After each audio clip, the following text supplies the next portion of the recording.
does success as a musician look like for you?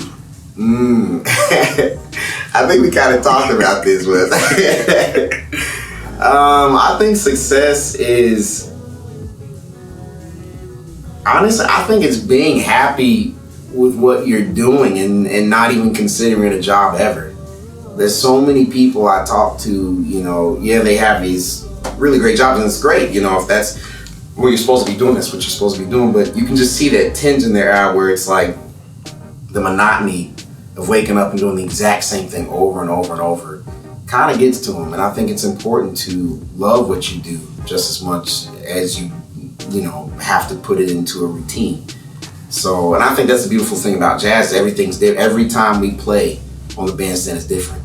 And, depending on how you choose success or how you choose your route in jazz, you can be in a different city every day if you want to, or you can stay in the same city and still play a different whatever. So I just think, to me, success is just enjoying what you do. And there's high times and low times, of course, being an artist, because I don't think people really understand how much they appreciate art, especially these days. But honestly, art was the thing that got us through. When the world shut down, I heard Spotify was at an all-time high as far as listening. And people were viewing art and stuff on Google all the time. So I think there's definitely a high appreciation for art. So there's definitely work. Just depends on how much you want to do. But yeah, I'd say being happy and fulfilled with what you do on a daily basis. Indeed. What's a lesson that you learned playing music that has helped you in life?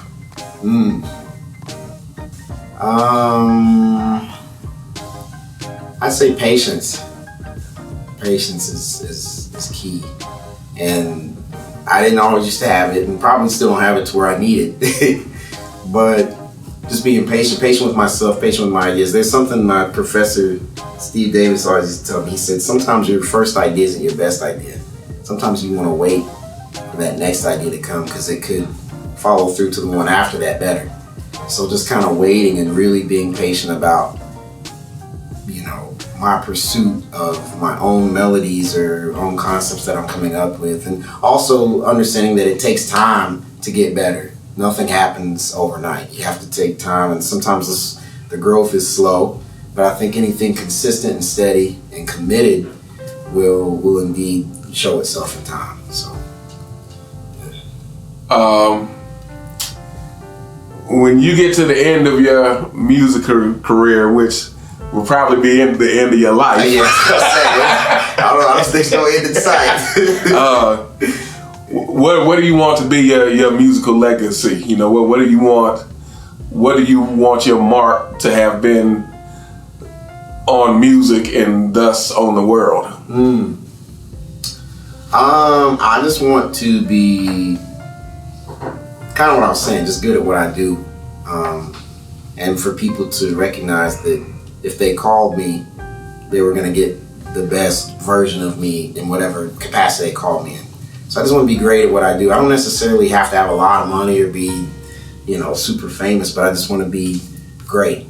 And also, I kind of want to stay genreless. I don't want to be pinpointed as just a jazz musician, because again, like I said, jazz influences so much, and I like so many things, and so many things have influenced me, not only just as a jazz musician, but as a person. So just to be great, to be genreless, to stay open-minded, so to speak, musically, to allow myself to be influenced, continue to grow and be influenced by different art. And it doesn't even have to be music, but just going to see art shows or going outside for a walk or swimming or just something that kind of continues to inspire me and continues to allow me to grow, to be better in that situation that someone calls me for. So yeah, I just want to be known as, like when someone calls me, be like, that was a great hire. That was a great, if I needed him for that gig, it was a great gig. Or if I needed him for that recording, you could definitely tell that that's Taber on that recording.